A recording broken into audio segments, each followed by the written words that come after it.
Mapalad ang mga tao na hindi lumalakad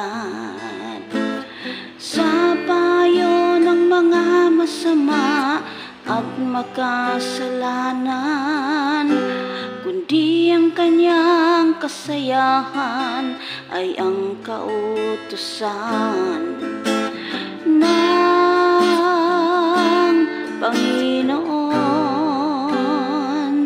Nagbulay-bulay siya araw at gabi.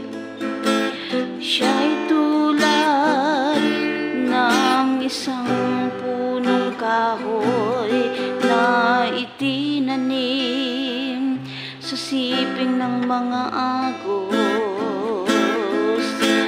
ng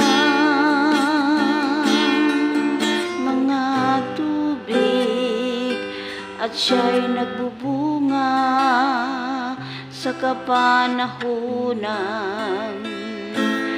Di malalanta, di masisira, ano mang kanyang gagawin ay giginhawa.